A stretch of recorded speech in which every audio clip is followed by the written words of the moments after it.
Hello, there's the river. Hopefully you can see a puppy over there. And there's a puppy right here. Um, got a little secret. Got a little secret. Oh, there's another puppy. We got puppies everywhere. Yeah, I've got a secret to tell. This is in late July. We just celebrated another anniversary of this country that I live in, America. And, you know, I, shh, shh, I love this country. What does that mean? What does that mean that I love this country? Um, I I can tell you what it doesn't mean. It doesn't mean that I love the politicians, and I don't love the political offices, and I don't love the government. Um, I love the individuals who serve to an extent, you know, because what's politics without a little bit of division and things like that? But I still I love the principles that this country was founded on, which is basically individual liberty. In a nutshell, I'll put it this way: this country was founded on leave me the hell alone. Let me be who I am, right? Let me reap whatever I can in my own way. That could be becoming a rich business person. That could be, stretching out a piece of land and planting and raising crops. It could be doing none of those things, right? Um, I love personal liberty, and when there's a lot of debate going on in these years um, about how when our country was formed, it was formed during a time of slavery. Um, a couple of historical facts on that. Number one, before our country was formed, we already had slavery in the Americas. And in the Americas, predominantly, it was white persons owning black slaves. There were actually black people that owned black slaves too. But slavery was not a unique thing to America. It happens to have been something that has gotten a great deal of attention. We actually fought a war over that to get rid of it. Another seldom known fact was some of our founding fathers, George Washington, Thomas Jefferson, I think James Madison, all owned slaves. Um, and Thomas Jefferson actually, until his dying day, never freed his slaves. I believe Washington did. Um, but something that a lot of people may not know is that Jefferson, when he originally wrote the Declaration of Independence, included clauses or phrases or paragraphs or something to that effect that would have abolished slavery at the inception of our country. And I'm really, really bummed out that that didn't happen.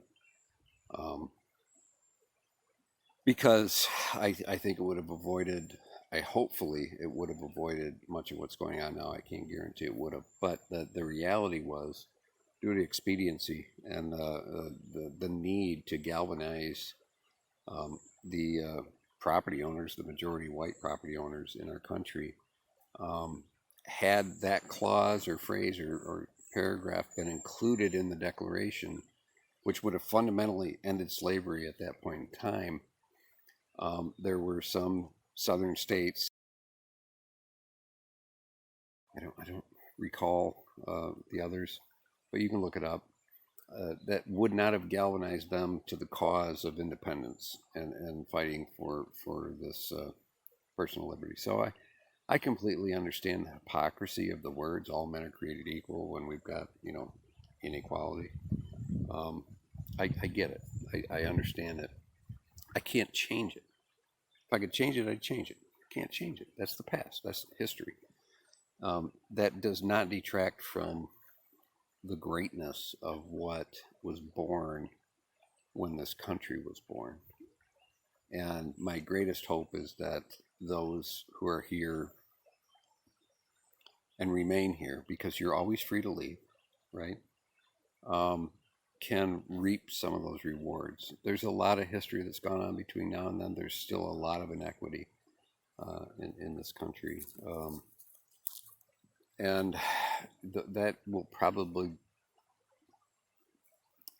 I may address those at a time in the future.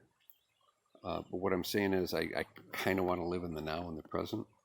And for me, the ability for myself to have the personal freedom to produce what I'm able to produce for the benefit of our society, to benefit my country, because I pay taxes, right? And what I produce actually benefits even the less fortunate of our society, because we pay those taxes for certain things that benefit me too, right? Defense, police, things like that. Those are all good things, but some of that also goes into the welfare program, food assistance, things like that. I don't feel like I'm jaded at all. In fact, I feel like the more that I can produce, the more I can pay some taxes, the more I can help out. And that while I'm not like a super subscriber to the government being the best solution to everything, that's a role the government plays. The government is involved ever since the Welfare Reform Acts, all the way back to FDR and everything. We've put into place programs that are intended to help. And sometimes those programs have been abused. A lot of things get abused. When there's enough money involved, things get abused. But I love my country. I love what it's founded on. That doesn't mean that I hate other countries. Hey, I think every country and their own cultures and everything are absolutely beautiful. But I am pretty firm in my conviction that what we've been able to produce through the words of our founding fathers, even at the sacrifice of some inequities that were done back then, that this is still a great place to be, and it has done enormous good for the world. When I stand up, and I do stand up for the national anthem, again, I don't do that for the politicians. I do it somewhat for the soldiers who have fought and died to preserve this liberty. But more than anything, the reason that I do it is that I want to feel a sense of camaraderie with all Americans of every race, every color, every creed, every religion, that we can be different, but we can maybe unite a little bit on some things. And the country's been tested a lot in these past few months. They've been tested in ways that I've never seen before. It is also being co-opted a great deal by some of these organizations. And I don't know, as history plays out, whether or not I will be accurate in this, but I do think when any movement becomes so grand, and particularly a movement where it's people against people, I support protest of people against government. That's what we're about. That's literally what our country is founded on. People against the government. When there's inequities in the government, we stand up, we protest, we, through the vote, make change. But now I'm seeing a pattern of people protesting people, and people protesting religious groups, or people due to the color of their skin, or things like that.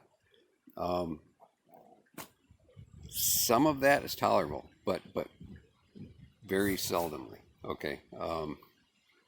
If there are people that are just outright against the principles of personal liberty and freedom, I can understand people protesting them, but that's been co-opted to a degree that I just cannot fathom right now. And I'm still holding out hope.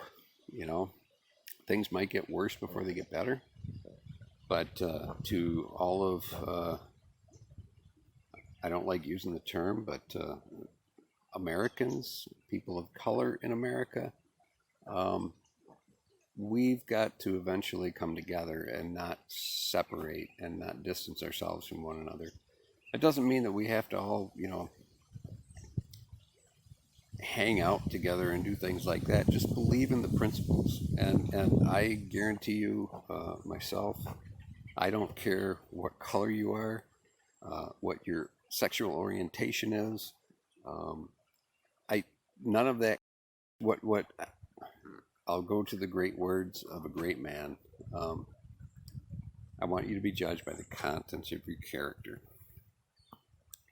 and even character now is being questioned in some circles. But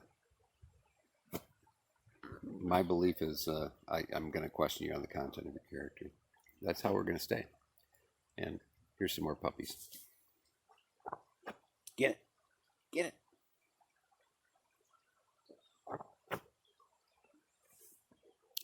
That's enough. They're Riverside.